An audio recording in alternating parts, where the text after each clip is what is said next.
que conocía tampoco. Venía con muchas cosas que, bueno, chévere. Bueno, mira, esta charla, que la llamo un límite galileano para la velocidad, que básicamente sacada de un artículo que escribimos hace más de 10 años. Y el artículo fue escrito y publicado en una revista de enseñanza porque más bien tiene un aspecto pedagógico más que de científico como tal. Y la idea es la siguiente: en el desarrollo de la charla y también en el artículo, es ver que con herramientas muy fundamentales para cualquier estudiante de ingeniería, de ciencia y carreras afines, y de repente lo nombramos aquí un poco más abiertos, se puede llegar a una conclusión que a veces para la física clásica usual, por decirlo de esa manera, sin que tenga relatividad, nos presenta algo sorprendente, algo que de repente nos choca. Y cuando digo que nos choca, por lo menos a mí me pasó, y yo creo que hay estudiantes y hay físicos aquí, que la primera vez que se enfrentaron con relatividad especial, que es la parte más suave de la relatividad, se encontraron con una cosa que era la velocidad de la luz. Es la misma para todos los sistemas de referencia. No importa si el observador se va moviendo, ni importa si el receptor se va moviendo, ambos miden exactamente la velocidad. Y esto choca, digamos, con la forma en que a uno lo vienen enseñando, pero también choca con la intuición, un poco con la intuición. Como esto lo estamos poniendo para un público general, voy a poner un ejemplo antes de comenzar con este tipo de cosas, para que vean más o menos cómo uno piensa en relación a la velocidad. Supónganse que nosotros estamos viendo un autobús, cuando se me ocurrió porque estoy viendo el autobús ahí. Desde la parada, chévere, el autobús pasa, pero pongan además que dentro del autobús va una mosquita, y la mosquita se va moviendo, ahí hay alguien que la ve, mira, la mosca se está moviendo así de esta manera. Para la persona que está afuera, la mosca se está moviendo con una velocidad mayor que la que lleva el autobús, porque la persona que está afuera suma la velocidad que lleva el autobús con la velocidad que ve la mosca. Chévere. Para la persona que está dentro, que tiene otro sistema de referencia donde está viendo las cosas, bueno, sencillamente la mosca se va moviendo, qué sé yo, vamos a poner una velocidad de 20 km por hora, por decirlo de esa manera. Para el tipo que está afuera, que está viendo que el autobús se mueve a 60, más la velocidad de la mosca, que se puse que eran 20, por ahí termina sumando como 80 kilómetros por hora. A veces uno lo sorprende. Y cuando uno hace ese tipo de transformaciones, que son las transformaciones llama de Galileo, porque quedan ahí dentro de la física newtoniana, la newtoniana, uno dice, bueno, ahí no hay límites de velocidad, yo transformo esto como me da gana y no tengo ningún problema en establecer límites.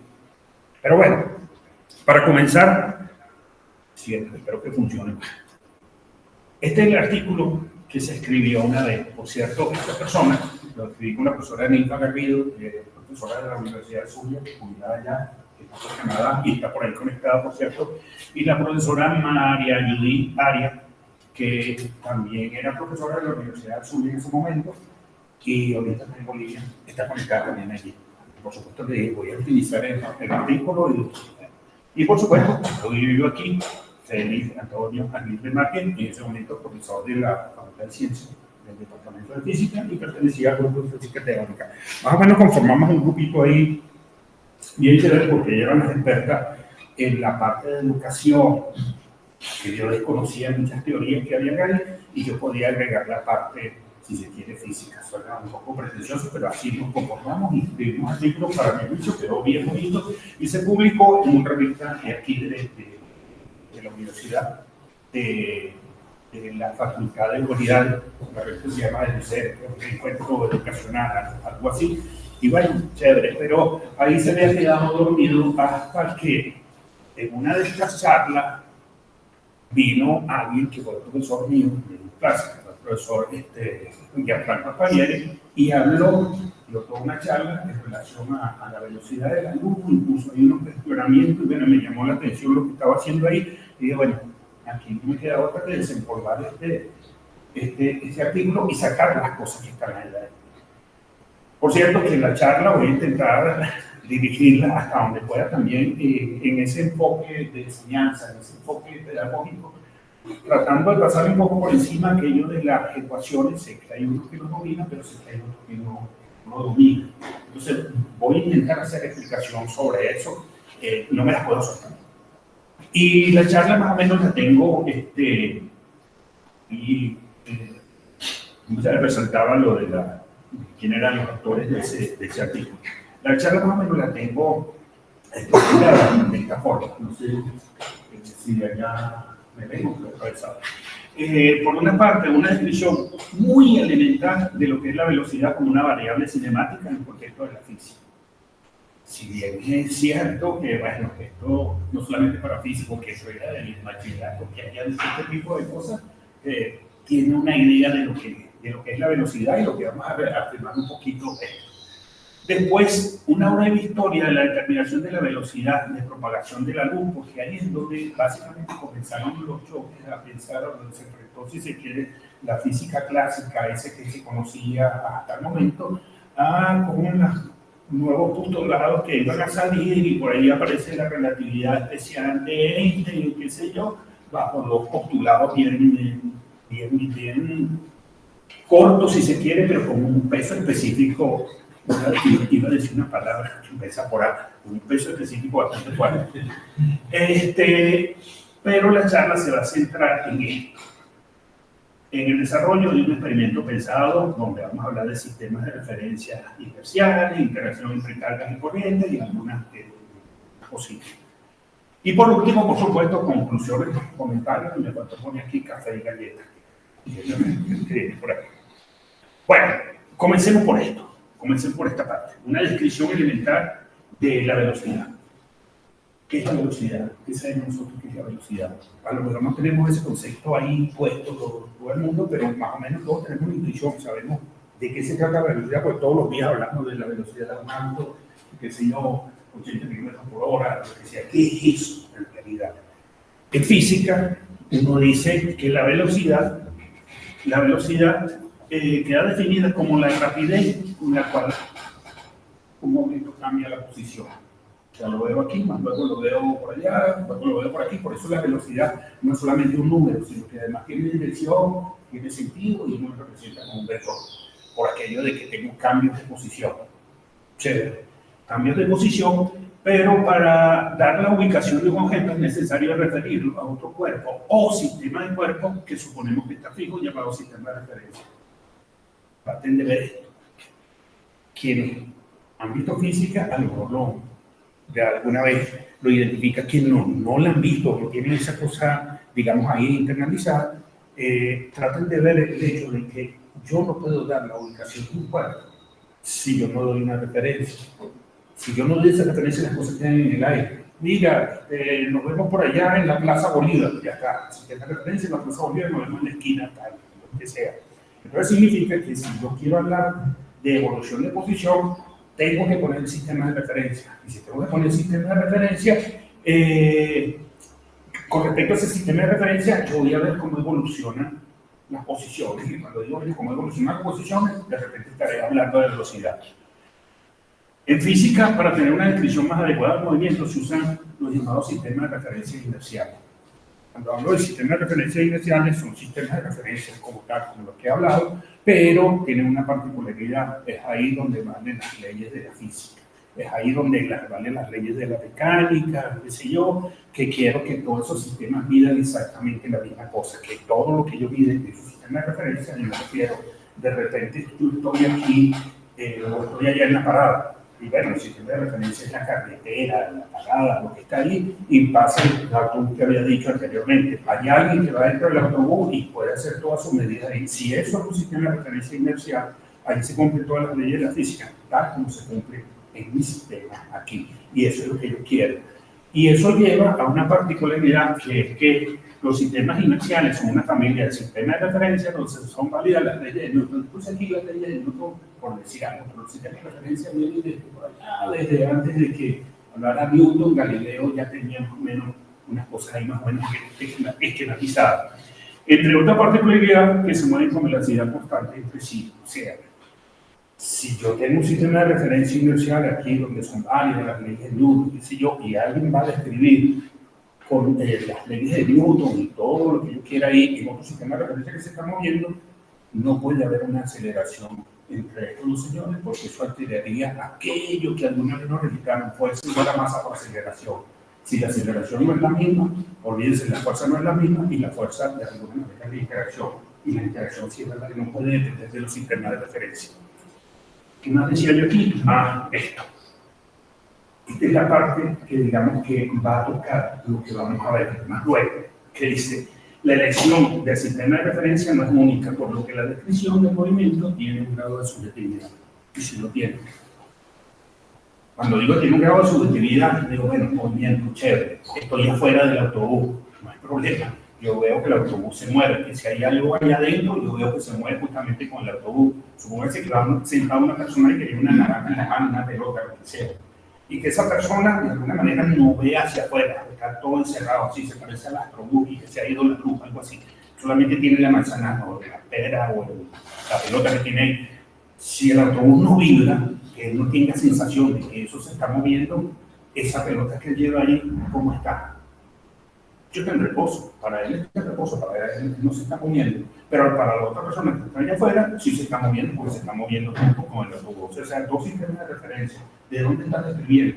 Si yo voy a hablar de velocidad, una de las cosas que tengo que decir es, mira, se está moviendo de esta manera referente a tal sistema, el sistema que yo coja, la calle, el autobús, el laboratorio, lo que sea. Eso es lo que yo voy a decir y por eso es que digo que el movimiento de alguna manera tiene ese grado de subjetividad porque va a depender básicamente de quien lo esté mirando. Y la velocidad, en última instancia, también va a depender de quien lo esté mirando. Y ahí es donde viene la parte que va a ser esencial aquí. En particular, la velocidad de un objeto no es la misma desde los diferentes sistemas de referencia inerciales, ya lo había dicho. O sea, alguien mide un sistema, alguien mide una velocidad en el sistema de referencia, y hay otra persona que ve el mismo movimiento, pero mide otra velocidad. Y la única manera es que ellos se comuniquen y digan, mira, yo me estoy moviendo con respecto a ti de esta manera, por lo tanto puedo hacer las transformaciones y termina sencillamente describiendo la misma velocidad en dos sistemas diferentes, pero con valores distintos. La física sigue siendo la misma, no hay cambio, no hay problema. Lo último sugiere que la velocidad de un cuerpo no es única. Evidentemente depende del observador y aquí debería aparecer algo que no sé por qué apareció. Esto no es parte mía, esta partecita blanca que está ahí.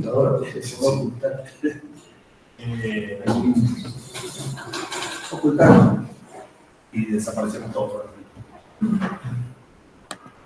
Ajá.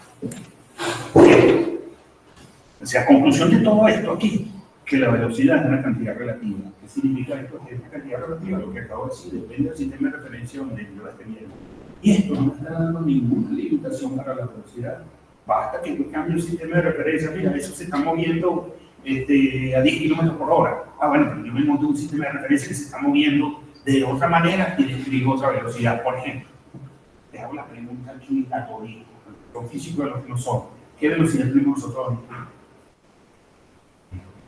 Cero. Con respecto a esto, no nos estamos moviendo, es cero. Pero si te vas hacia la luna y montas tu sistema de referencia allá, te vas a encontrar que la Tierra está rotando y todos nos estamos moviendo. Pues, chévere. ¿Cómo que si la mosquita del ejemplo se pone a calcular a qué velocidad nos movemos nosotros adentro del buque? Algo así. Lo malo es que la maten después que haya hecho ese cálculo. Sí, pero lo que quiero decir es que todo es relativo, pues cada... La velocidad relativa depende de quién la esté midiendo, depende del sistema de referencia que se esté midiendo. Y eso es la parte esencial, digamos, gruesa y principal de lo que vamos a hablar. Bueno, inmediatamente a esto yo quería hacer un recuento histórico rápido, no voy a entrar en detalle entre los experimentos y todas esas cosas que aparecieron ahí en la historia bien interesante. Cualquier físico, bueno, si quieres ser físico teórico, le interesaría revisar todas estas cosas. Digo, una breve historia de la determinación de la velocidad de la luz. ¿Por qué esto? porque hasta el siglo XVII se consideraba que la luz era de naturaleza instantánea. O sea, y cuidado, porque yo sé que hay un chiste con relación a eso, que tú lo sabes, que tiene que ver con alguien muy particular. Pero bueno, ese no es el caso. En todo caso, siempre amablemente brillante, acompañando a lo mejor, te voy a poner aquí, algo no fue el primero, pero es que registra por lo menos la historia. A Galileo se le ocurrió, cuestionando el principio de instantaneidad de la luz, intentó medir la velocidad de la luz, por supuesto, con algo muy rústico, como eran dos lámparas, una colocada por allá en una montaña, no sé a cuántos kilómetros, otro por aquí, trataba de interrumpirla y medir, iba a ser imposible.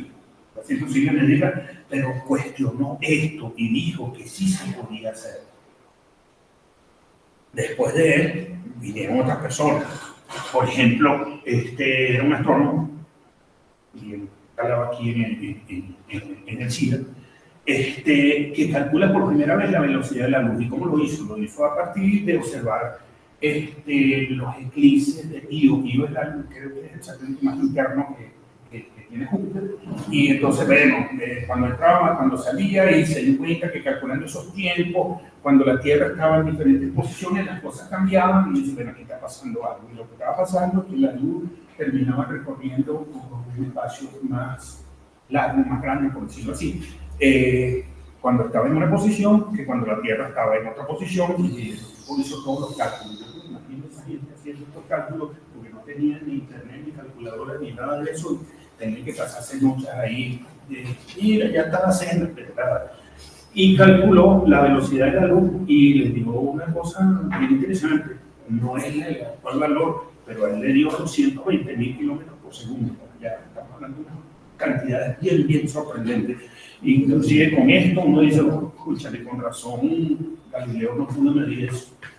Si es que lo calcula en un experimento un poco rudimentario y le da 220.000 kilómetros por segundo, hagamos la idea de cuántos son 220.000 kilómetros para que esa cosa lo recorra en un segundo. Me imagino la sorpresa que se debe, me imagino la sorpresa que se debe haber llevado con esa velocidad. Pero después vino otra persona, un inglés, en 1725, pues es posible que haya, entre todo haya un contenido de experimento y cosas así, pero yo no lo tomé más o menos lo más representativo, que descubrió un fenómeno que se conoce con el nombre de aberración de la luz. No es una luz que se droga ni nada de eso. Descubrió que observando estrellas lejanas, que es la que uno considera allá, que con respecto a uno parece que tienen reposo, él descubrió que había un movimiento periódico que se presentaba en las estrellas. Y ese movimiento periódico estaba relacionado con la rotación de la Tierra, con la traslación, es decir, con la traslación de la Tierra. O sea, cuando iba hacia un lado, medía la posición de la estrella de alguna manera, y cuando se estaba moviendo por el otro lado, la posición había cambiado. Digo, bueno, aquí está pasando algo, la luz está entrando de alguna forma, pero el hecho de que yo me esté moviendo hacia allá, lo estoy viendo inclinado de alguna manera. Eso cuando está moviendo para acá y cuando está moviendo para este lado. Claro. Para esto siempre ponen un ejemplo que es bien bonito y práctico. Imagínense una lluvia que esté cayendo vertical. Eso es muy difícil, por eso dijo que se le imagine. Y que ustedes tienen un paraguas. Si se quedan ahí no se mojan, ¿de acuerdo? Pero si corren hacia acá, van a sentir que la lluvia le está llegando a este lado. Si comparamos eso con un rayo de luz que se desvía de alguna manera, es como si ubicáramos las estrellas allá.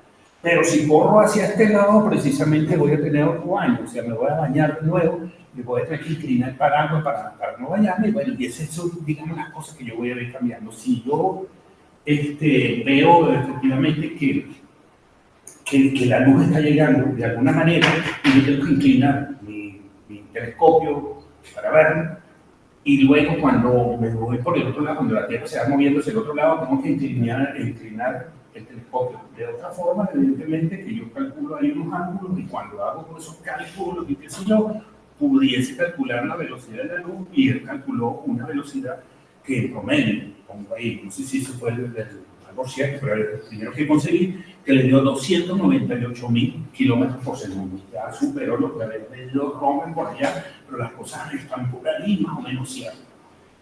Pero sigue habiendo gente, hay tipos que hicieron cosas pero fabulosas. Por ejemplo, hizo, es un experimento clásico, pues se lo veo, y luego se le ocurrió a este señor esto, y como en un momento donde no hay esa tecnología que uno esperaría tener, a lo mejor el experimento no lo repito ahorita y chévere. Él hizo lo siguiente, el experimento con una rueda dentada, no para 700 milímetros, una cosa que se estaba moviendo así, un foco de luz por ahí a 8 kilómetros, qué sé yo, se reflejaba en un espejo, la rueda, creo, me parece haber leído, se movía algo así como a 12 revoluciones por segundo. Conseguirla en ese entonces debe haber sido más o menos un poco difícil, pero logró con eso. Yo no voy a describir el experimento como tal aquí, no entiendo. Bueno, no lo voy a describir, pero en todo caso calculó la velocidad y le dio 313.000 kilómetros por segundo. Y todos estos valores más o menos están en el mismo promedio, en el mismo orden, unas cantidades realmente bestiales. Pero ahí no termina la cosa. Ni siquiera estamos diciendo que esta es la velocidad, ni que es esta, ni que es esta, sino que por aquí apareció alguien también, James Clerk Maxwell, un más preparador físico, y aquí no saben de qué se trata. Estamos hablando de aquel que unificó esa teoría que estaban separaditas ahí en electrodinámica y habló de las ecuaciones de Maxwell para la electrodinámica. Pero concluyó algo bien interesante. Dice que, perdón, ¿dónde estoy? Aquí. Obtuvo las ecuaciones que se conocen con el nombre de las ecuaciones de Maxwell. En ese momento no se conocían como antes. Y obtiene de esta una ecuación de onda para la propagación de las perturbaciones electromagnéticas. Esto es, de alguna manera, decía, bueno, mira, yo tengo una carga eléctrica, alguna corriente, lo que sea, eso genera campos eléctricos, magnéticos, y si yo los cambio, se genera un cambio, se genera una perturbación en el campo, quise decir, de tal manera que, es decir, esa perturbación es una onda. Es una onda, y esa onda se viene propagando a tal velocidad, se tiene que propagar a tal velocidad. Los datos de esa velocidad, entre otras cosas, más o menos coincidían con estos valores que están aquí, y yo digo, mira, yo lo que puedo concluir es que la luz, en todo caso, es una perturbación electromagnética que se está moviendo a esa velocidad que arrojaba la ecuación de Ohm.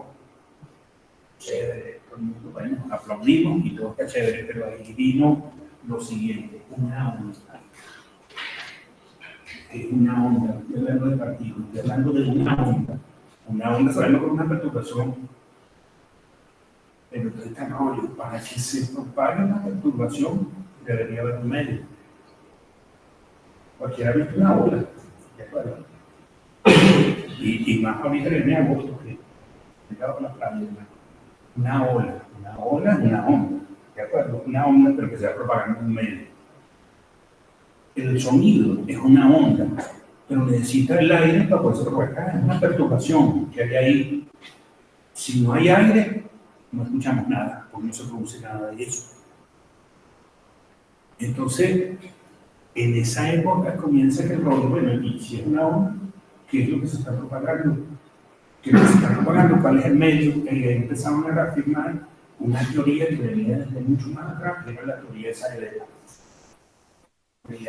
decir, bueno, mira, esa onda, la luz, en todo caso, es una perturbación que se está provocando en ese éter, que era el éter, es un medio, no sé, en alguna parte parece no material, qué sé yo, pero que tiene propiedades, o sea, que no hay vacío, que el vacío está lleno de éter, y qué sé yo, y empezó la carrera, bueno, chévere, si el éter vamos a terminar, vamos a tratar de descubrirlo, vamos a tratar de leer qué es lo que pasa.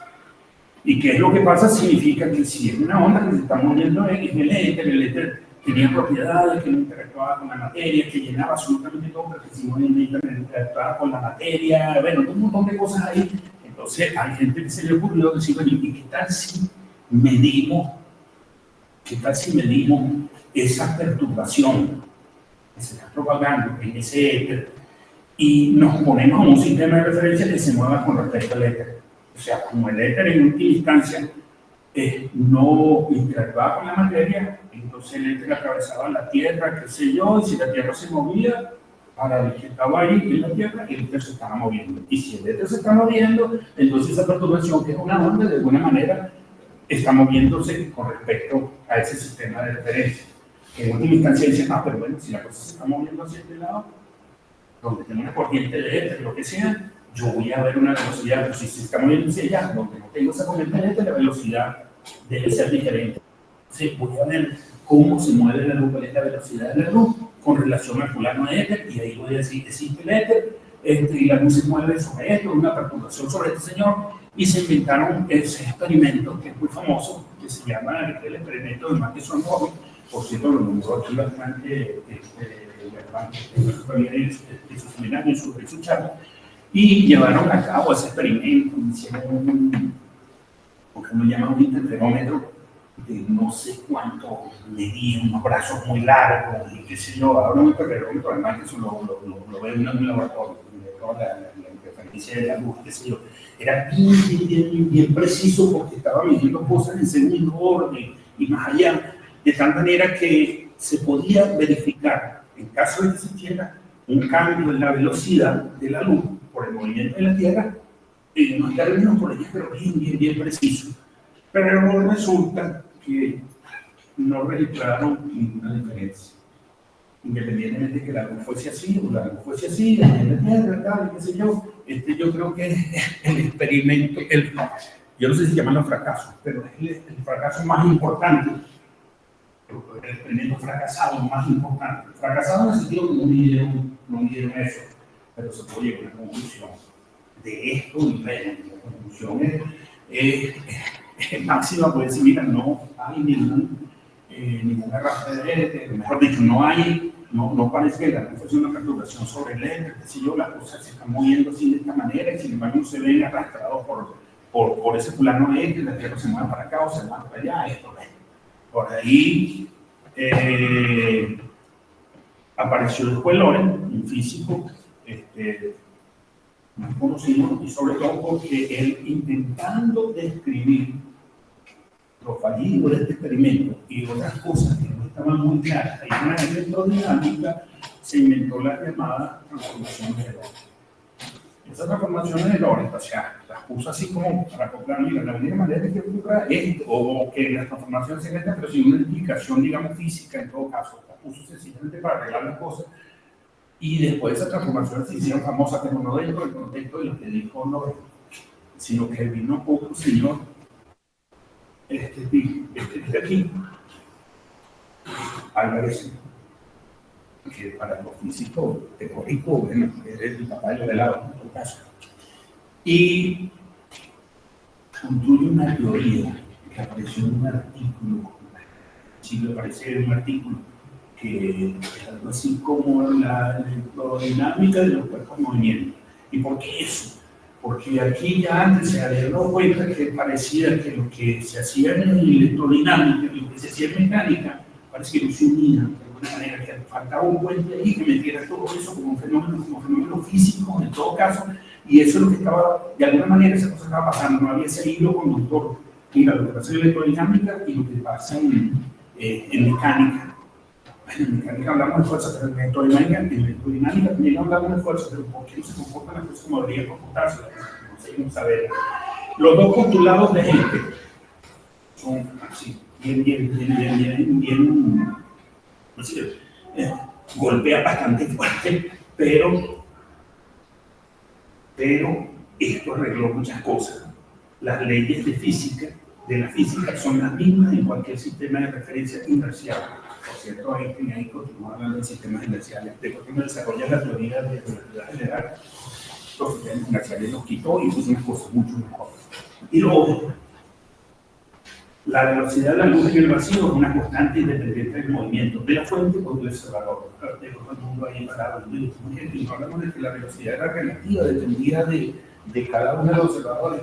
No, aparentemente, según lo que dice ahí, en su postulado de una teoría que cuando se escribió terminó siendo tan bonita, y estoy hablando de la relatividad especial, ni siquiera estoy hablando aquí de la relatividad general, que basada en estos dos principios llegó a poner cosas que mucha gente dudó. Por ejemplo, ya el espacio como tal no era ese ámbito que no tenía dinamismo, por decirlo de alguna manera, donde las cosas ocurrían de la nada. O sea, el espacio no participaba bien en la física, pero aquí apareció una cosa que tenía que ver con el tiempo. Se habló aquí por primera vez de la dilatación del tiempo y apareció algo que para toda la física que había anterior a esto era absurdo. Como eso que el tiempo va a cambiar, como el tiempo se dilata. Por ahí ponen recuerdo cuando no tenía esto, le ponen el ejemplo ese ¿cómo le llaman? El de los bros, sí, el de los gemelos. Es un gemelo en la Tierra, un gemelo en un cohete, el cohete se va por ahí a una velocidad muy alta, por lo tanto, ahí se dilató el tiempo, lo que sea cosa. Cuando el gemelo regresa, encontró que ya su hermano había desaparecido, había muchas generaciones, porque ya habían aparecido. Pasó el tiempo más rápido que lo que él registró dentro de esto. Eso a uno lo voltea cuando uno viene estudiando la física tradicional y dice, pues, ¿cómo es esto? En todo caso, la relatividad llegó ahí y se asentó y dijo esto. Nos choca a quienes estudiamos esto, a público que no estudia esto y que a veces habla de la velocidad de la luz. Mucha gente que dice, la velocidad de la luz es esto, pero no internalizan realmente lo que hay ahí. Cuando digo que no internalizan, la dicen, pues yo, inclusive estudiante, me he dicho, sí, pero con respecto a qué, bueno, con respecto a no, olvídate, que lo que puso Einstein aquí fue decir, la luz es una constante, de hecho una constante universal, no depende del sistema de televisión, no depende de quién la esté viendo, no depende de qué linterna esté saliendo. Si sale de aquí la luz y esto se va moviendo, si yo estoy montado aquí, voy a ver que la luz se mueve a tal velocidad. Y si esto está en reposo, yo estoy montado aquí, voy a ver que la luz se mueve exactamente en la misma velocidad. No importa si esto se mueve o no se mueve. Es más, si yo estoy por ahí, estoy recibiendo la luz, no importa si yo me voy hacia ella. Si yo me voy hacia ella, voy a medir exactamente la misma velocidad. Eso choca con todo lo que llega por allá. O sea, o nos chocó quienes estudiamos esto, más allá, inclusive, un poco más allá de física, de lo que sea, este choque, ¿cómo es esto? Que la luz hace. Como esto golpea siempre, eso lo de la luz golpea, cuando uno está intentando hacer física como tal, todavía hay gente que sí, que se va un poco más allá y todavía mantiene cosas, pero todavía creo que sea así y demás. Ejemplo, Franco. Es una cosa así donde parecía que la luz en una dirección no era lo mismo, y Franco es lo físico. Otra cosa es que no comparto y estamos inclusive es así. Yo creo que Villatraco fue uno de los últimos físicos que persiguió la detección del éter. Estuvo trabajando en muchas cosas y tiene muchas implicaciones con respecto a cosas como esa y por supuesto toda evolución. Pero mira, yo siempre veo esto y una vez comentaba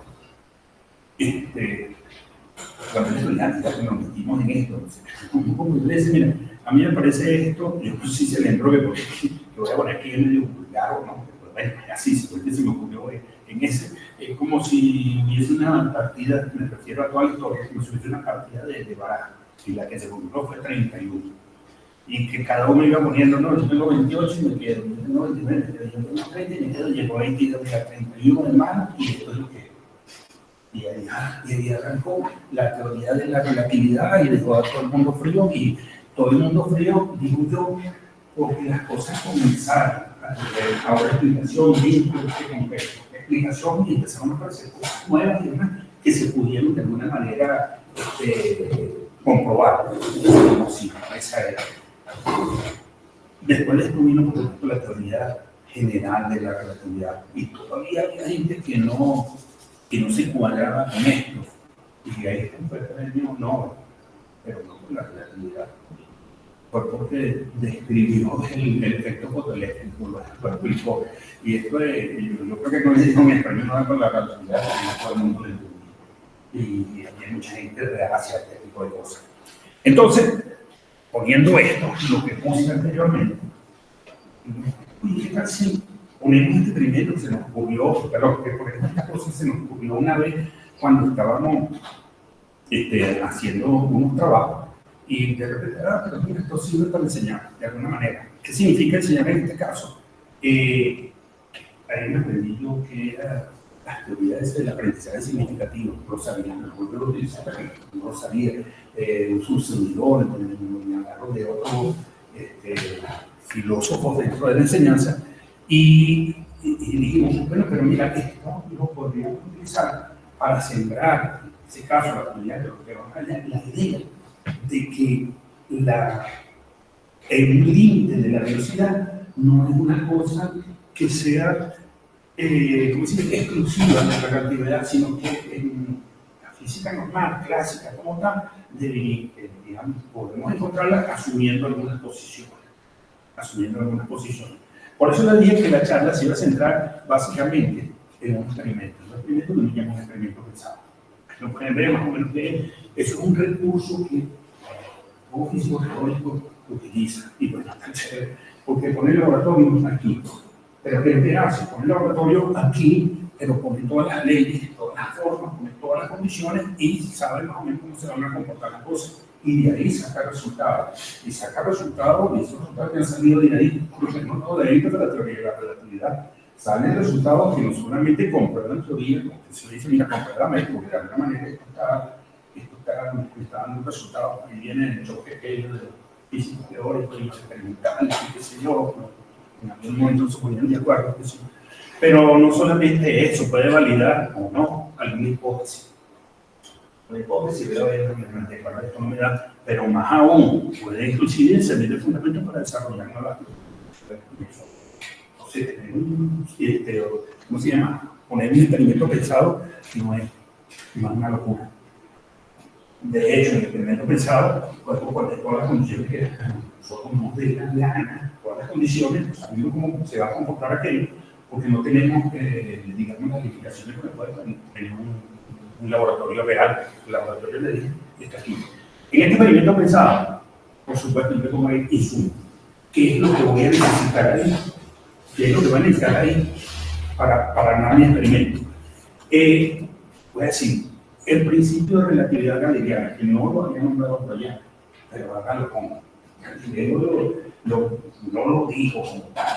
En ese momento el manejo de inercia no era exactamente eso, pero uno se recopilan las cosas y bueno, el principio de Galileo es decir algo así como si todas las leyes de la mecánica funcionan bien en todos los sistemas de referencia inercial. Entre medio de todas estas cosas, una relación de velocidad, dije la velocidad, yo como que una partícula, puede haber sido cualquier objeto, es igual a la velocidad relativa con respecto a otro sistema de referencia, más la velocidad que desde otro sistema de referencia sería la partícula. En el caso de la mosquita ahí, el tipo que está en el carro, que está en el autobús, que la mosquita se mueve a 20 kilómetros por hora, yo estoy aquí en la tierra, digamos, y veo que el autobús se está moviendo a 60 kilómetros por hora. Al final, cuando yo hago esa suma ahí, veo que la mosquita para mí se mueve a 80 kilómetros por hora. Digamos, es lo que tendría en cualquiera de los casos. Bueno, esto que está aquí, la transformación de la velocidad, obedece a esto. Otro principio de conservación de la carga eléctrica, no se altera, o sea, demostrarlo, no, es una cosa que uno acerca a la física ya desde el principio, en cualquiera de los casos, principio de conservación de la energía, principio de conservación de esto, del momento, lo que sea, en particular el principio de conservación de la carga eléctrica. La carga eléctrica no se modifica y mucho menos por movimiento. Esto es lo que me está diciendo, que si en algún lugar del espacio aislado hay una cantidad de carga, esa cantidad de carga va a permanecer ahí hasta siempre, a menos que venga alguien a modificar. Y eso son cosas que no dependen del observador, yo me puedo mover con respecto a eso, lo que sea, y la carga va a ser la misma. Es una de las primeras cosas que asumo dentro de los insumos de ese experimento pensado. Lo otro, aquí es definiciones. Una corriente eléctrica es un movimiento ordenado de carga. O sea, basta que yo tenga cargas aquí y que estas cargas se muevan, eso es una corriente eléctrica. Y se mide la intensidad y todas cosas. Pero en el caso de que sea una línea, que lo que vamos a utilizar ahora, que sea una línea cargada, muchas cargas ahí, la intensidad de corriente, si esa línea se está moviendo, yo la voy a llamar sencillamente lambda por B. Lambda es la densidad de carga, o sea, cuánta carga hay concentrada en esa línea. Y lo pongo porque lo voy a utilizar como insumo dentro del experimento pensado. Voy a poner. Una corriente eléctrica genera un campo magnético. Aunque yo pongo aquí una vez en dificultad de ver, es por esto que pongo aquí, por este resultado. Realmente es útil el estudio de la corriente, y yo como aprecié la brújula que puso alrededor, se desviaba, y decía, mira, hay un campo magnético ahí. Pero esto de alguna manera me está diciendo que el campo eléctrico y campo magnético parecen ser la misma cosa, vista desde el sistema diferente o vista algo ahí es decir, que el campo eléctrico y el campo magnético, como decía un refrán, son la misma cosa, no utilizan ni función como diferentes asuntos. Pero más o menos es la estructura de ese tipo de cosas que hay aquí. Y pongo aquí la dificultad de Ampere, porque esto lo vamos a utilizar. Esto es la intensidad del campo magnético, esto es una constante, por cierto, se llama permeabilidad magnética del vacío. ¿No? Vacío, ahora tiene propiedades, pero esto viene de por allá cuando se estaba considerando de alguna manera el éter, pusieron propiedades ahí en el éter. La corriente y la escasa, ahí veremos a qué corresponde. La fuerza que soporta una carga, esto lo hizo Lorentz, esto lo descubrió Lorentz. Si una carga se mete en un campo magnético, electromagnético, digamos, el campo eléctrico le provoca una fuerza que la acelera y el campo magnético le provoca una fuerza que la desvía. Y es esto. Y lo que aparece aquí, para los que no son conocedores, esto es un producto vectorial de dos vectores, un producto vectorial de dos vectores, un vector perpendicular. Para los que no manejan esos términos. O sea, está la fuerza, la carga por el campo eléctrico en la dirección del campo y está la otra fuerza perpendicular al campo magnético. El vacío, como lo dije, está descrito por dos constantes. La permitividad eléctrica del vacío, eso aparece para que por esto, la ley, el sistema de unidades internacionales o el país que quiera, aparece esa constante en 1 sobre 4. Por aquí hablamos de la permeabilidad magnética que vimos aquí en esta parte. Y tenemos todos los insumos para arrancar con nuestro experimento pensado. El experimento pensado va a costar esto. Una línea cargada. Lo que pongo aquí son carguitas positivas, todas ahí puestas, igualmente espaciadas, de tal manera que yo puedo identificar esto con una densidad lineal de carga. Estoy diciendo, bueno, una densidad lineal significa cuánta carga por unidad de longitud hay ahí. Entonces, bueno, yo lo mismo sencillamente lo pongo que es constante, pero esta línea, y ahí es donde viene el experimento pensado, que cosas ahí, es una línea infinita. Yo no lo puedo poner en una línea infinita, no lo puedo poner. Y chévere, la persona que está en el laboratorio describiendo esto dice, mira, que yo veo una línea cargada, la densidad es delta Q sobre delta L, él está montando un sistema de referencia que llamo S, que está en reposo, también su línea cargada ahí, y él dice, bueno, yo puedo describir la fuerza que soportaría una carga que yo ponga aquí. Chévere, la fuerza que soporta una carga que yo ponga aquí, ¿y cuánto me da esa fuerza? Bueno, si yo veo el campo que hay ahí, yo sé que la fuerza va a ser Q por E, por ejemplo, en alguna parte. La carga multiplicada por el campo. Y mira, ¿cómo calculo yo ese campo aquí? No, te digo, mira, esto puede ser uno aplicando aquella, no sé si también llamada ley de la me gusta una superficie, bueno, qué sé yo, y calculo eso me da lambda sobre hospital, qué sé yo. Sé que muchos de repente no lo manejan, o algunos aquí no lo manejan, pero ese resultado es casi elemental. Sale bien, tal que veo una fuerza así, esa fuerza es Q por E y el campo es esto que tenemos. Esta J que está aquí lo que me está indicando en el sistema de coordenadas que yo le di, que eso está apuntando hacia arriba, o sea que tengo una fuerza apuntando hacia arriba. Eso lo describe aquí. Pero ahí viene la otra parte y es donde tenemos que asumir algo de alguna manera. Lo que vamos a asumir es lo siguiente. Sacaron las rayitas. Es esto. Supónganse que hay otro observador, pero un observador que no está quieto, que se está moviendo con respecto al primer observador, que se está moviendo así de esta manera, con una velocidad constante.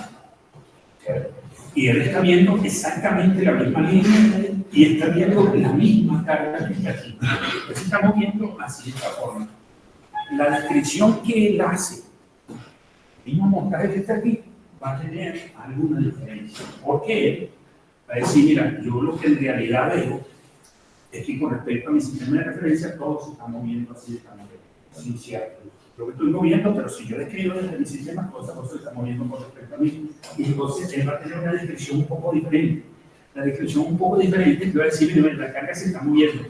Yo estoy viendo una densidad de carga que me pongo todo lo que él va a ver, en principio le va a poner una prima para indicar efectivamente qué es lo que él está describiendo. Dice, bueno, tengo una densidad de carga que es delta Q' sobre delta L'. Delta L es el pedacito que yo veo ahí, pero introduce algo que no está, que no ve el otro observador, es que como él ve que la carga se está moviendo, él está describiendo una corriente.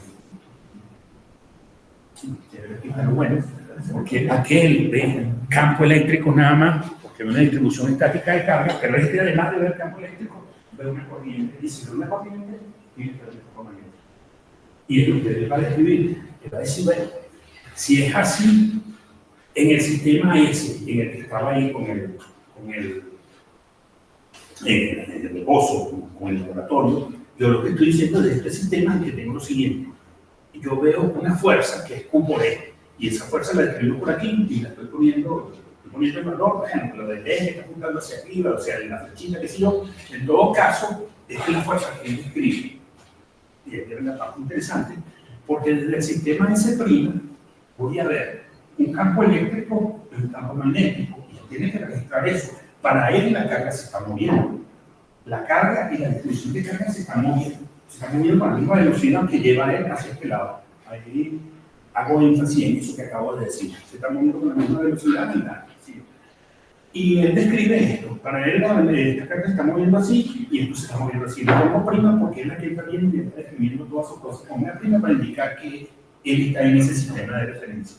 ¿Y qué describe él? Bueno, mira, de acuerdo a lo que dijimos anteriormente, la fuerza tiene que ser descrita a través de lo que hace el campo eléctrico y lo que hace el campo magnético, que obviamente va a medir porque tiene una corriente ahí presente. Y si bien el campo eléctrico es esto, y si aplico la ley que dije de simplificar de Amperes, lo que sea, lo que voy a tener que hay un campo magnético que tiene esta forma. Por cierto, el K ahí, cuando lo pongo ahí, está indicando que en ese mismo punto existe un campo eléctrico dirigido hacia arriba, pero el campo magnético está perpendicular al plano. El campo tiene que ver con la corriente, y uno aplica que si la regla de la mano derecha y ve que el campo está apuntando hacia allá. Ok. Y dice, bueno, entonces la fuerza, si yo acomodo todo esto y lo pongo aquí, mira la fuerza, nos da esto. Por cierto, para eso de su cero, mi su cero, todas esas cosas vienen de aquí. De cuando yo puedo poner esta cosa aquí y lo sumo. Una fuerza me da hacia arriba, pero esta fuerza que está aquí me da dirigida hacia abajo. Si uno hiciera la cosa, va a encontrar que el campo está así, que la velocidad, en todo caso, está para allá. Cuando hace esa curva, te da una fuerza apuntando hacia abajo. Entonces, cuando la sumas, una es positiva, la otra es negativa, y al final obtienes esto. Al final obtienes esto. Esta es la fuerza que él registra y esta es la fuerza que registra el otro observador. Chévere. Porque ahora yo tengo lo siguiente: si yo aplico el principio de la relatividad galileana, y ahí es donde viene en parte el título de la charla. Si yo aplico esto, yo voy a decir que las fuerzas tienen que ser iguales. No hay manera de que esas fuerzas sean diferentes, sobre todo porque la interacción no va a depender de lo que yo mida, ¿no? Por la forma de describirlo, sí, pero la fuerza como tal es una interacción, o sea, la medida de la interacción en todo caso, y eso no depende básicamente del observador. Y me digo, mira, estas dos fuerzas son iguales. Ah, bueno, chévere, son iguales. Significa que es igual a esto. Y aquí apareció el lambda prima de qué sé yo. Principio de conservación de la carga. Principio de conservación de la carga. Principio de conservación de la carga me dice que la carga que ve el observador que está en reposo tiene que ser la misma carga que ve el observador que se está en movimiento, ya dijimos. Porque si eso tuviese un cambio, a lo mejor los electrones moviéndose a cierta velocidad varían su carga. Y no es así. Que van a medir la misma carga, eso está más que comprobado, que es así de esa manera. Pero si yo admito esto,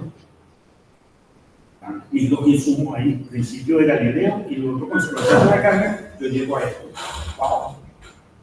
La densidad de carga que ve el observador que está en movimiento es diferente a la densidad de carga, es diferente a la densidad de carga que ve el observador que está en reposo. Y yo ahí solamente aplicando cosas fundamentales, como la relatividad ni nada por el estilo. He dicho sencillamente que no es la misma. El que se va moviendo ve una densidad de carga y el que está en reposo ve otra densidad de carga. Algo pasó ahí porque la carga se conserva. Pero si la carga se conserva, entonces estuviera pasando algo con las dimensiones, porque si cambian las cosas, y mira de qué manera va a cambiar. Esto es una constante, mi su cero por decirlo cero es una constante. Es una constante universal. Se me ocurrió escribirlo de otra manera. ¿Qué tal si mi su cero sobre cero yo lo pongo en términos de otra constante? O utilice C ahí, pero no estoy indicando que la velocidad de la luz. Esto realmente es una constante que me da la gana de llamarlo C. De tal manera que simplifico esa ecuación y la ecuación es esta. Me da que dar D dividido entre C. Y fíjense que mi su cero por decirlo cero puesto aquí no debe tener unidades, por lo tanto, eso debe tener unidades de velocidad al cuadrado abajo. Ok, mi denominador. Bueno, la ecuación que termino teniendo es esta. Hasta ahí, digo, bueno, hay algo raro y sospechoso. ¿Por qué digo que hay algo raro y sospechoso?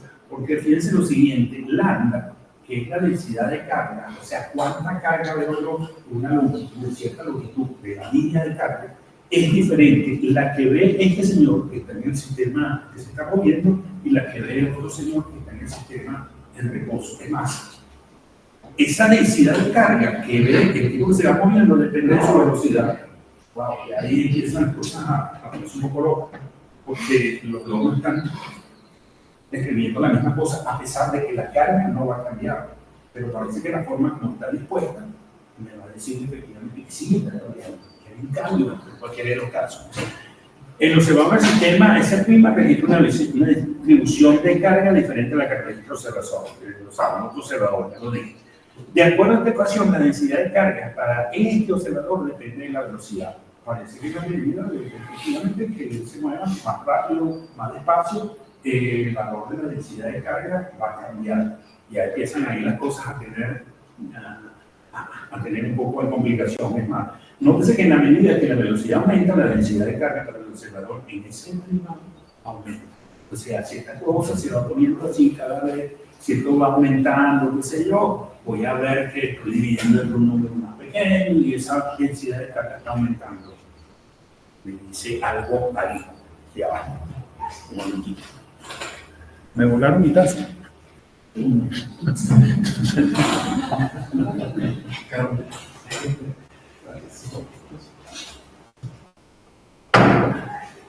Todavía siguen, podemos seguir cuestionando esto. Y miren lo que vamos a encontrar. Entonces, si B es mayor que C, ¿qué pasa con él? Y ahora que me ganaron la galleta.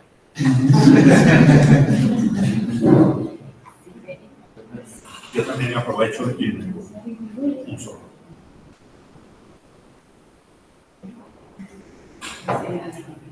Aquí viene la primera parte, digamos así, que nos da un corte raro, y es lo siguiente. Piense que si esta velocidad es mayor que el valor de esta constante, es un número negativo. Y si un número negativo aparece aquí, entonces lo que estoy diciendo es que la densidad de carga del tipo que se va moviendo tiene signo contrario a la densidad de carga que está mirando el que está en el laboratorio. O sea, si él mide una densidad de carga positiva, yo mido una densidad de carga negativa, y de acuerdo a eso, acabamos de decir que yo creo que el principio de conservación de la carga no va a cambiar de signo. Si yo me muevo, yo me voy a ver igualita. Si yo me muevo o no me muevo, la carga sea positiva, seguirá siendo positiva. Y listo, no hay problema, no tengo manera de que eso cambie de signo. Entonces, ahí está pasando algo. ¿De qué manera yo puedo justificar aquí que la carga no cambia de signo? Diciendo, bueno, mira, esto que está aquí, si ve mayor que C, entonces recarga al observador, lo acaba de decir. Es inferencia entre el conflicto con el conflicto conservador. ¿Cuál es? entonces ahí voy a tener que imponer algo nuevo, algo que no estaba allí anteriormente. Y para yo admitir que el principio de conservación de la carga sigue siendo válido, lo que me queda es decir lo siguiente: la confianza en la validez del principio de conservación de la carga. Con esto uno concluye que la velocidad no puede ser mayor que C. C es una constante, no está hablando de la velocidad de la luz en todo caso. C allí es una constante que viene de ese producto de las propiedades que le dieron al vacío, en cualquier caso. Que esto me está poniendo un límite. Ahora, ¿un límite de dónde? No, el sistema que tú quieres. Eso te está diciendo que no puedes tener una velocidad mayor a este valor que aparece aquí. Que vuelvo y repito, no he dicho que es la velocidad de la luz, pero que hay una cota superior. Pero bueno, no había dicho anteriormente que la velocidad era relativa, que dependía del sistema de referencia arbitrario, sí, y sigo manteniendo, solo que independientemente de eso, no importa en el sistema que esté, no puedes llegar a este valor de velocidad. Si llegas a este valor de velocidad, de manera indirecta, te está volando el principio de conservación de la carga. Y el principio de conservación de la carga es algo bien fundamentado que está ahí. Esto ya me está diciendo, hay un límite para la velocidad. De hecho, esto significa que existe un límite para la velocidad, y este límite es independiente del sistema de referencia, de carácter absoluto. No importa el sistema de referencia que a mí me dé la gana montar, nunca voy a ver que un cuerpo se mueva a una velocidad ni siquiera igual a ese valor C que aparece. Por cierto, ese valor C, y casi estamos concluyendo para que estamos viendo este tipo de cosas. Por cierto, ese valor C, yo lo puedo calcular. Un libro de física 21, me decía, y me busco esto. Cuando empezó el libro, uno puede conseguir el valor de éxito en el sistema de referencia que si uno quiere, el valor de ese señor, lo meto ahí y eso me da 299.758 metros. O sea, 299.752.458 metros. Eso fue lo que me dijo por allá, ¿cómo se llama? Más lo que sacó de ahí. ¿De acuerdo? Vale, lo que yo puse aquí es una pantita porque todas estas cosas derivan y el éxito de suceso derivan de ahí. El hecho es que esto se lo aproxima a 300.000 kilómetros por segundo. Y no, yo sé que estamos viendo, ¿verdad? Que son 300.000 kilómetros por segundo. Si en efecto, estoy diciendo un objeto material no puede alcanzar este límite de velocidad, ya lo vimos. Si lo alcanza, de alguna manera está llegando al principio de conservación de la carga, independientemente del sistema de referencia donde lo tenga, pero que la radiación electromagnética que incluye la luz visible, esa es la que nosotros hablamos, ya vimos por allá, que se propagaba exactamente a esa velocidad. Entonces, por eso generalmente uno le llama a esto velocidad de la luz, pero ojo, no es exclusivo, no es exclusiva de la luz. Yo lo único que estoy diciendo es que la luz se mueve con esa velocidad. Pero esa velocidad es una cota límite, algo que me dice de aquí no puede pasar la velocidad, y era lo pero yo lo tenía para objetos materiales, en este caso las cargas, pero ahora aparece la luz, que no es un material, pero bueno, de alguna manera estoy diciendo que ella sí se puede mover a esa velocidad, pero más allá no puede, y es lo que se ha determinado. Lo que determinaban por allá desde el experimento de Michelson Morley, se encontraron que la velocidad de la luz iba para acá, iba para allá, que la cosa se estaba moviendo al vacío y se movía de esta manera. Repito, no es la única. La radiación gravitacional, ondas gravitacionales, y la predicamos de ese poco, ya había predicho que eran perturbaciones, y que van a ver con perturbaciones del espacio-tiempo que se mueven exactamente con esta misma velocidad. Y no es que le está quitando prestado la velocidad de la luz, sino que es otro fenómeno que también se está propagando con esa velocidad. Que esa velocidad C es un límite, digamos, el centro del pueblo, que era lo que iba a decir.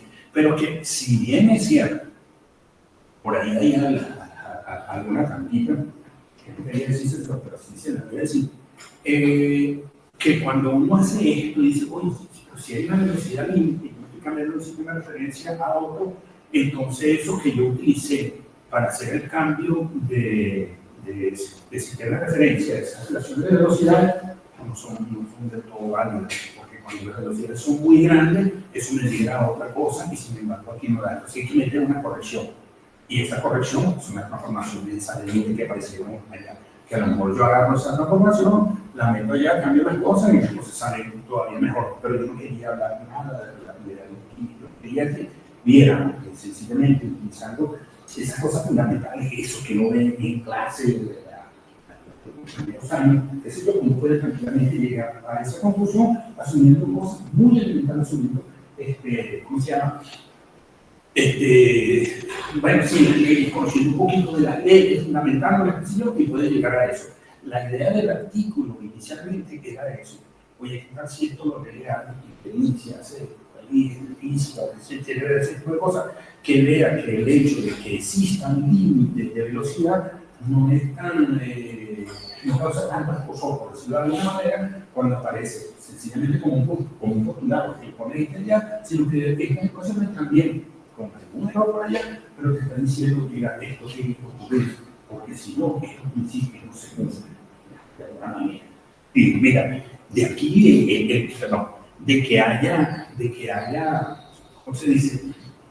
Ese límite de velocidad nos pone en unas cosas tan interesantes, a lo mejor lo que voy a poner ya en esa cosa, a lo mejor es súper físico, pero yo lo voy a, de alguna manera lo voy a tratar de explicar. ¿Se acuerdan, lo que es un físico, de lo que es el teorema del trabajo de la energía? ¿No se acuerdan? Ok. El trabajo es igual a la variación de la energía cinética. Los primeros años de física, los primeros años de física, ¿cómo no? De física y de ingeniería, ¿cómo nos dieron con este tipo de cosas? Si yo hago esto y me acuerdo de que esto para todo, un medio de la masa por la velocidad cuadrada, o sea que cuando yo hablo de la energía cinética, de eso, de energía, yo la estoy relacionando con esto. Y además ese teorema me está diciendo que es trabajo para todos. Cuando uno habla de trabajo en física, lo único que está hablando es de una transmisión de energía, que si yo tengo un objeto aquí, yo lo empujo, hago trabajo sobre él, si yo hago trabajo sobre él, yo le estoy transmitiendo energía, yo lo pongo a moverse. Eso es energía cinética. Pero fíjense lo siguiente, si es cierto que yo agarro ese objeto que está aquí, le aplico una fuerza y lo paso de, no sé, de 20 kilómetros por hora a 80 kilómetros por hora, yo mido ahí un medio de la masa por la velocidad cuadrada y un medio de la masa por la velocidad cuadrada, cambio esto y obtengo efectivamente el trabajo. O sea, no hay problema, yo estoy entregando energía al sistema.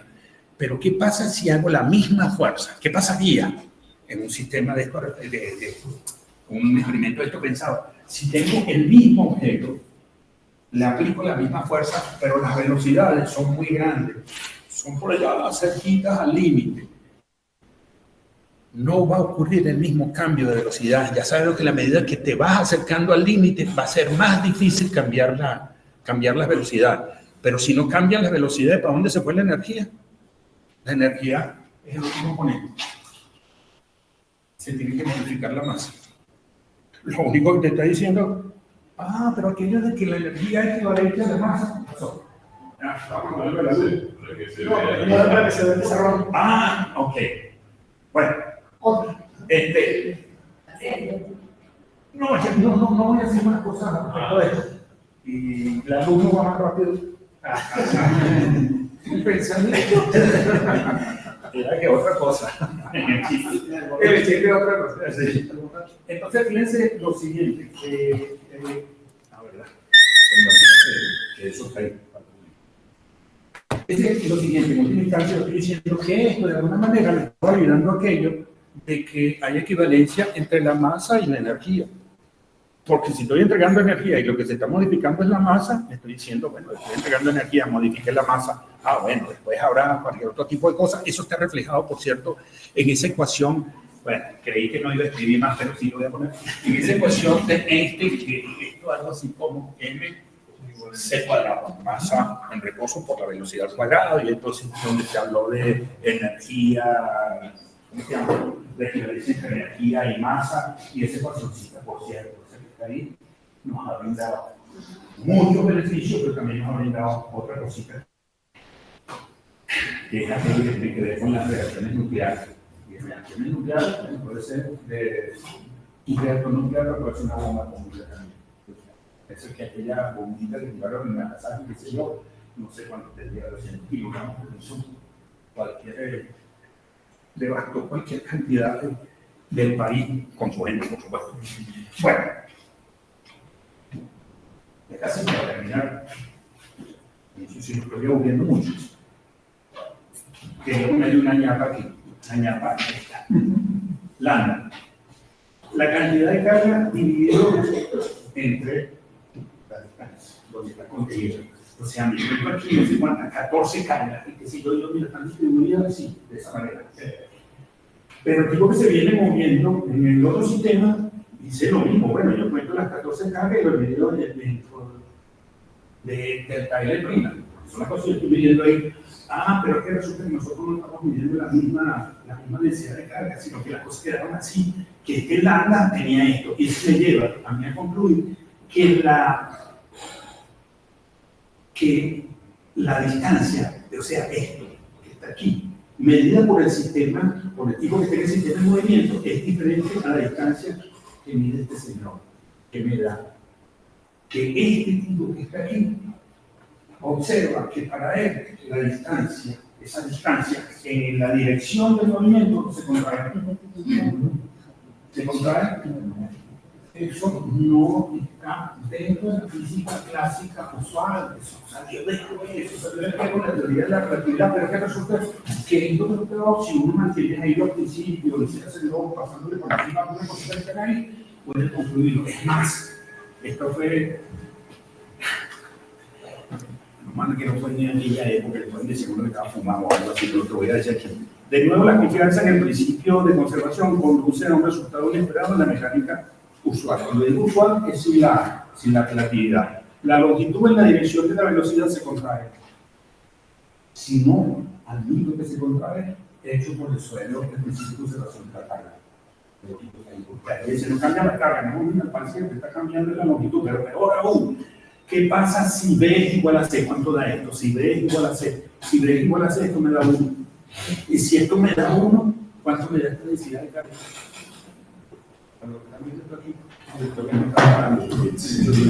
Si B es igual a C, esto me da 1. 1 menos 1 es 0. Porque el número dividido entre 0, ¿cuánto da? Infinito. ¿Y qué significa infinito? Que estoy recogiendo toda la carga en un punto. O sea, estoy corriendo básicamente, estoy corriendo eso. Si yo me muevo a la velocidad C, parece que llega toda esa carga que yo tenía entendida, parece que la viene en un punto.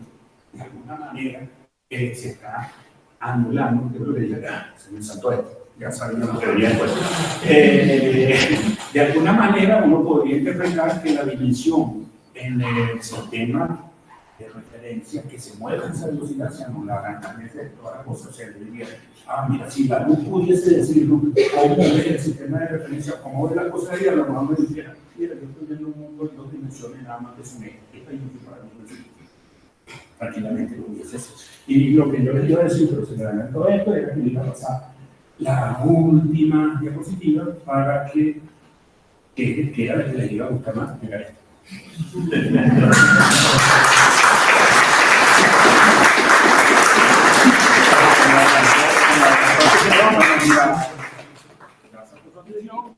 Y por primero que nada, iba a empezar la segunda parte. Pero ahora se pregunta. No, por favor, sí, no, pero que quería algo de información ahí que quería decir. Pero toca volver a pasar. Bueno, yo pasé. Bueno, pues al final. Pero tú dices que fue la charla. No a la última. Es que no me quedó claro. No nos quedó claro.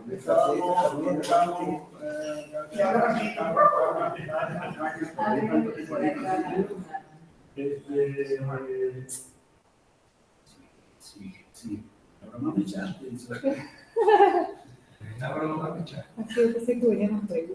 Sí, no, por supuesto, pero lo que pasa es que al final quería poner, además de fin, tú estabas apurada.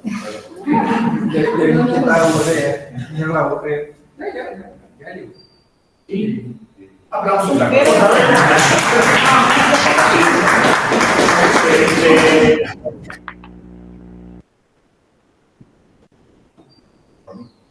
Si quieren alguna información, y ahí sí.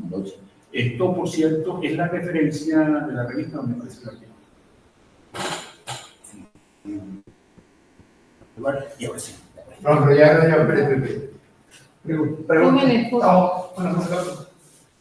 Bueno, te damos las gracias al profesor Félix Aguirre mientras tiene su correo. También lo pueden ubicar en el Departamento de Divulgación Científica, aquí en el SIDA. Generalmente en toda la semana estamos por aquí. Félix no se pronto le echarle frente a la cámara y yo sí. Bueno, le damos las gracias al profesor Félix Aguirre. Abrimos un periodo de preguntas. Si alguien tiene algún tipo de preguntas, va a ser toda la charla. Estamos bien escucharlos, ya sea vía redes o vía presencial. Hay comentarios en la... ¿Dónde está la...? ¿Hay manita levantada? Cierto. Ella misma Garrido, que es una de las autoras del artículo y por el que había visto a María Luis también, pero vamos a la vez.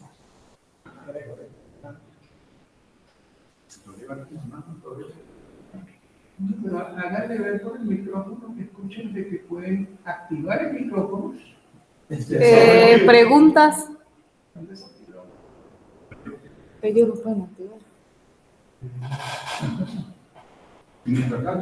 De todas formas es un juego de palabras, porque algo de eso, y se crea una pregunta específica, más bien hay que ser como una visión global de lo que tenemos allí. Así que pueden comenzar por algún lado. Si quiere. ¿Usted cree bueno que la conservación de la carga necesariamente involucre el signo? Porque uno pudiese decir, bueno, mira, la carga me da la capacidad de que otra carga pueda absorber o pueda emitir fotones virtuales. Entonces es como que un subidero o una fuente. Puede decir, bueno, algo cuánto absorbe, cuánto emite. Entonces, es un poco el tema del signo que si bien siempre está expresado en la simetría, es como que, bueno, mira, a mí lo que es como que la capacidad de algo es una capacidad. O sea, una... Sí, la conservación de la carga es una cosa, pero claro, eso está probado. Sí, sí. Digamos, es como si tuviera, bueno, mira, tengo un electrón negativo, lo lanzo a una velocidad gigantesca y de repente se me vuelve negativo, se vuelve un positrón, algo así, es un o sea, ahí estaríamos matando la conservación de la carga. Pero lo que siento decía es que la masa inercial del positrón y del electrón es la misma. Entonces es la cuestión que me dice, bueno, ya la masa no es una cuestión, no, si bien no pudiésemos describirlo, deja de ser un concepto fundamental, porque hablamos ahora de energía. El tema es ese, que yo pudiese decir, bueno, mira, el positrón y el electrón me afectan el espacio circundante de la misma forma, solamente que tienen un signo. Uno es un subidero, uno es una fuente, depende de cómo yo lo veo. Entonces, ocurre que, por ejemplo, se han hecho los cálculos que si yo a un protón le pongo la masa negativa y al electrón una masa positiva, es la misma en el universo, la carga, o sea, los sentidos del mismo universo. Entonces, otra vez, es el signo de la carga algo fundamental, porque en todo caso es la capacidad que tenga esa entidad de deformar. Pero claro, lo que pasa es que es como si uno pusiera el código para las propiedades, y ese código lo registra en el chip. Y dice, bueno, mira, este tiene esta propiedad y este tiene esta otra propiedad. Ahí yo no sé si se ve desde aquí, esa fotografía famosa que ya debe existir bastante, donde en una cámara de burbujas, creo que no es la cuestión, se mete un fotón de alta energía, costado de radiación gamma, puede ser, choca con algo aquí y el fotón es neutro, el fotón no tiene carga, y de aquí sale un electrón y de aquí sale un positrón. Lo miden ahí instantáneo, pero cuando suman las cargas te da exactamente la misma, no hay variación. Sí, te da exactamente la misma, o sea, conservación de la carga. Por eso, profesor, la conservación de la carga lo que involucra, o sea, si bien está el sentido ahí de la carga, una negativa y una positiva, simplemente por la manera en cómo se mueve, cómo una se mueve en una dirección o cómo se cambia la otra. O sea, digamos que lo fundamental allí o sea, es esa capacidad que ellos tienen. ¿Cómo decirlo? Es su densidad de carga, vamos a decirlo así, es la densidad de carga sin tomar no quiero hablar del volumen, densidad de carga. Por ejemplo, estos días de libre les tengo que explicar a los chavos míos la parte de interacción electromagnética y precisamente los nucleones. No, pero otra vez, uno siempre ve que cuando uno quiere, sobre todo, comentarles, bueno, mira, cómo va a afectar la carga cuando está estática, la distribución y cómo se va moviendo. Entonces tendría yo que tomar en cuenta no solamente la distribución de carga, sino su velocidad, y eso entra en la energía potencial. Eso todo termina siendo la cuestión de energía potencial, porque estoy interactuando con el sistema, de alguna manera, y al final y al cabo yo lo que quiero ver es esa energía de interacción. A mí no me importa si este es menos y este es más, o este es menos y este es más, porque voy a ver presentar exactamente lo mismo. Entonces es lo que todavía yo digo, ¿será entonces el sentido de la carga algo fundamental? Pero el sentido, ¿en qué forma? O sea, en cuanto a la interacción que uno tiene con claro, pero es una propiedad que tiene la carga, que tiene una partícula, tiene una propiedad física, aunque se comporta de esta manera. Bueno, y se comporta aquí, yo la llamo positiva. Si se comporta de esta manera, yo la llamo negativa. Por cierto, ahí lo que está básicamente siguiendo es la simetría esta que se llama la naturaleza casi toda. Pero que sea positiva o negativa, eso lo asumimos por allá desde hace mucho tiempo, que nos pusieron negativo la carga del electrón se comportaba de esta manera. Y el protón se comportaba de otra forma, de manera positiva. ¿Qué hacen ellos en el espacio? Al espacio no le hacen nada. Lo único que sí es como, ¿qué es lo que realmente uno ve alrededor de una carga? Uno dice, no, ve campo. En principio, no parece existir porque lo que yo mido son fuerzas. O sea, para yo saber que un campo ahí, tengo que detectarlo poniendo otra cuartita y escribo el campo. Pero cuando uno admite de que tengo onda electromagnética, incluyendo la luz, que por cierto algo que me pasó de decir ahí que iba a buscar, está diciendo sí, el campo sí tiene existencia. De hecho, el campo magnético origina el campo eléctrico, el campo eléctrico origina el campo magnético. Esto más o menos nos da una idea de por qué se empaquetan y se pueden ir así, van uno creando al otro así, como si fueran los gemelos también. Que por cierto, ya que todo el mundo está ahí, lo que estaba diciendo no iba en ese sentido, pero hay algo que yo quería decir al final que me pasó, que si bien es cierto que una partícula material después de esto se puede mover ni siquiera a esa velocidad que dijimos, resulta que los fotones y lo que podría ser el gravitón sería la cuantización del petróleo, si se mueve a esa velocidad. Pero hay una diferencia, básicamente eso es energía y lo otro es materia. Yo soy de uno de los que mantengo que el universo, para mí, la forma más fundamental es materia y energía. La materia es la parte tangible, es la energía es aquello que le da dinamismo a la materia. Que de hecho, no me imagino materia sin energía. Tengo la menor idea de que pudiese ser, pero energía sin materia sí. Los fotones, la luz, las ondas gravitacionales, son básicamente energía. A eso de materia y energía hay quien le agrega, pero ya un poco más o menos como metafísica. Otra cosa por allá que podría tener explicación es materia, energía y conciencia. Para decir cómo es el mundo. Yo diría a lo mejor esa conciencia de energía. Ajá, aquí hay otra persona que dice, si la velocidad no cambia, entonces no hay variación de energía cinética o se va a la masa. Me imagino que es una pregunta. Que si la velocidad. Dice, si la velocidad no cambia, entonces no hay variación de energía cinética, o sea, se va a la masa. Claro, si no cambia. Al frente.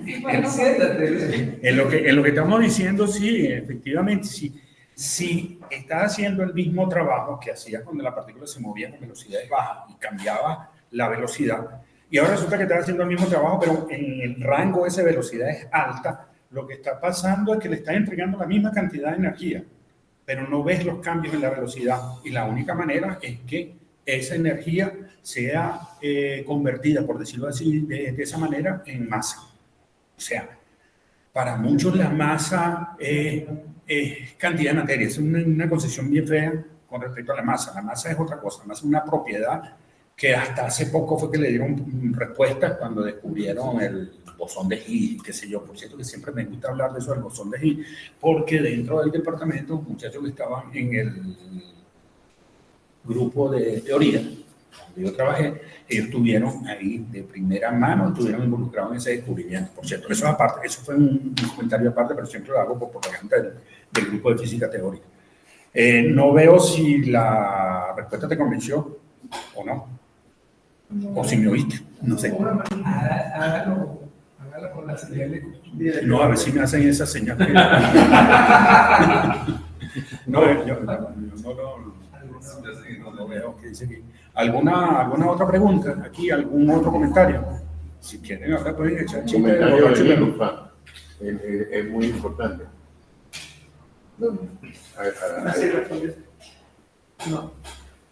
No, es una cosa técnica. Si la velocidad se propaga en todas las direcciones, también vuelve a la fuente.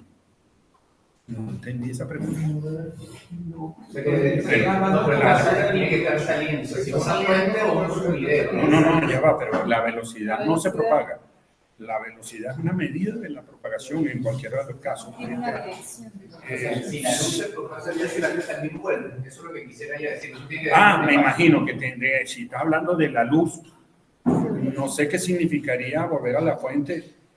Uno se pondría un poquito más allá, ¿cierto? A lo mejor la luz no vuelve al bombillo, pero si nos vamos más allá, a ese mundo microscópico, la luz es emitida por los átomos cuando bajan de excitación y de repente es absorbida también por los átomos para aumentar la excitación. Esa es la única manera que yo veo que la luz de repente vuelva otra vez a su sitio de partida. Cuando hay emisión, sí, que baja los niveles y vuelve la absorción y eso, pero disculpa, pero nada que ver en principio con lo que estamos hablando. Para aquí nosotros no nos hemos fijado, no nos pusimos a describir las fuentes de luz. Sencillamente son fuentes de luz para lo que estábamos haciendo ahí. O sea, lo que te estaba diciendo está en otro contexto que no es justamente el que estamos haciendo aquí. Y la velocidad es vectorial, o sea, tienes una dirección y un sentido. Por eso es que inclusive cuando hablan de la velocidad de la luz, ¿no? Están hablando de la rapidez de la luz, porque la velocidad, como apunta Isabel aquí, es una cosa que tiene dirección, sentido y tiene modo. Entonces, la velocidad de la luz es 300.000 kilómetros por segundo, sí, pero ¿para dónde? ¿Qué pasó? No, que se mueve para allá. Y si estás hablando de una onda, en vez de un fotón, aparecen todas esas cosas que involucran, que tratas de involucrar con la física esa elemental y tratas de ponerlo aquí. Entonces, aparecen cosas como, si bien no son contradictorios, el puente que tienes que tirar es más o menos un poquito complicado. ¿Más preguntas? Y aquí tampoco, sí, porque se comieron todas las galletas. Como ya comió. Pero la observación técnica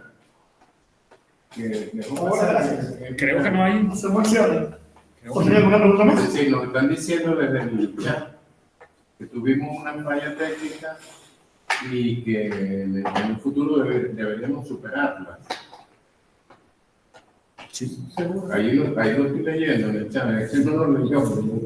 Pero, ¿y cómo hacemos? Estamos. Esto es tercer mundo.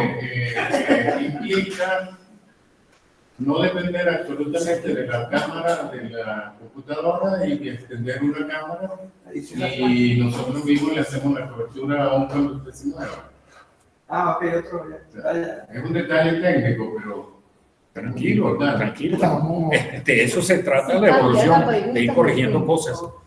Estamos aprendiendo toda la parte, no solamente de física, sino técnica también. Y directamente están diciendo que habrá una semana. No sé, pero lo primero que hace es ponerme las galletas aquí porque no me deja. Están demasiado lejos. Bueno, le damos entonces las gracias al personal, a los compañeros que están conectados vía online.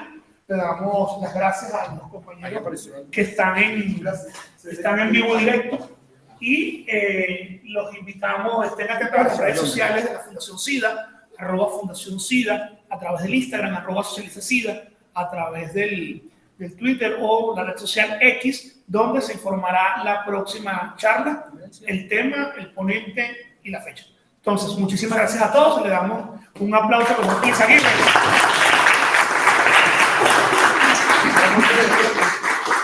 Ahora, porque tengo una seña que quiere hablar con los paquetes.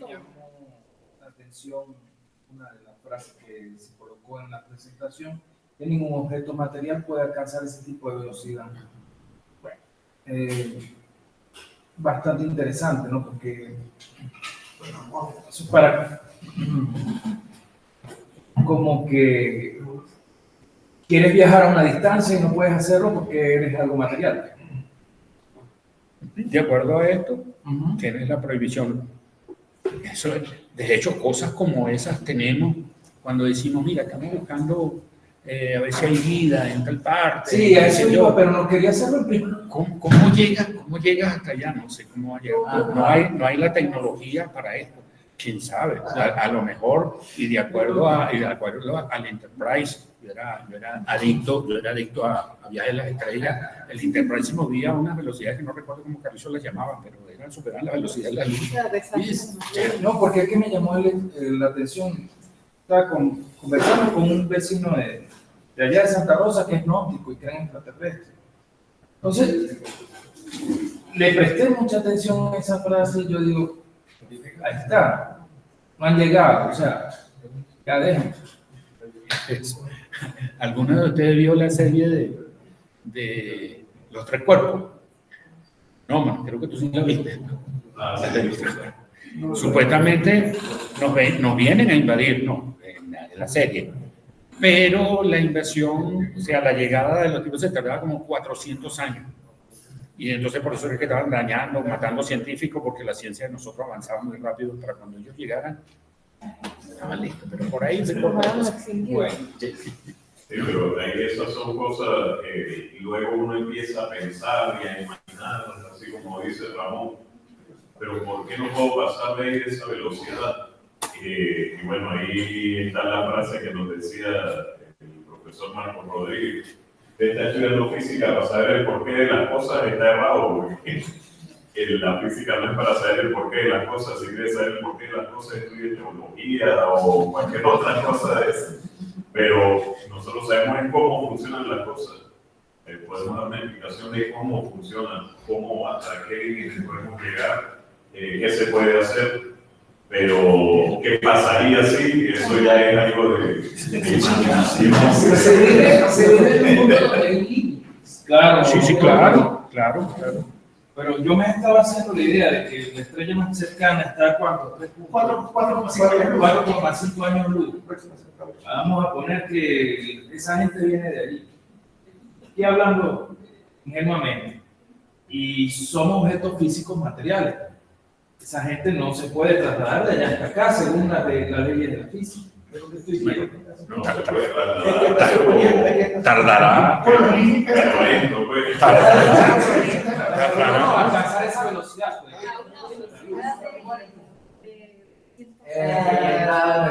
la pero por ejemplo, si se puede a una velocidad, no sé, digamos cuánto, un octavo, Ya un décimo Es bastante. Más o menos esa velocidad se puede ver.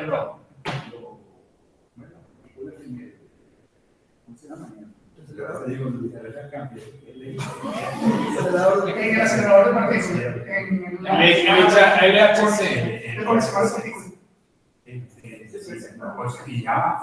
Y el décimo de la velocidad lo puede, vamos a corregir un décimo de la velocidad límite, pero violento. Hay un cómico que no pinta una velocidad gigantesca, de esa manera, y por eso dice, mira, eso no viene del Sol, eso no viene aquí, eso viene son extragalácticos, eso viene de impulsar una parte de una fuente de energía.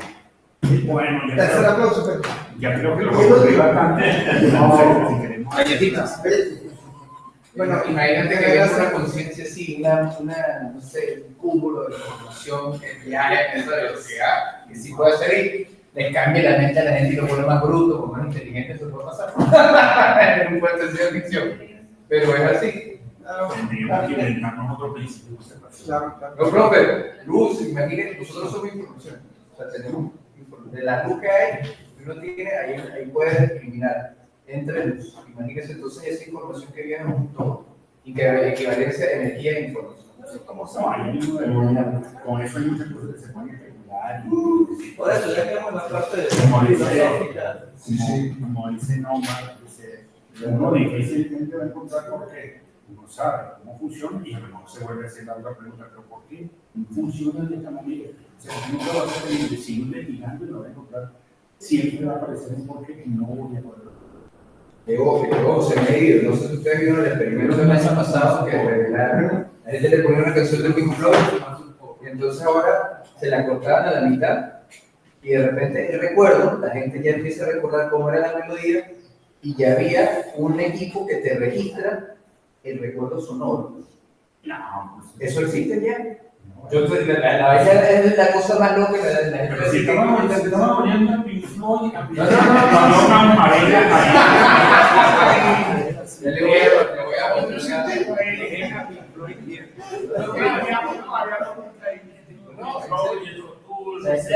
Ya tú puedes registrar el recuerdo sonoro de otra. Eso ya está hecho, esa máquina que te registre, mira, el recuerdo sonoro de una pieza que tú estés escuchando. El recuerdo, mira, ya lo logran grabar. Yo se lo voy a poner.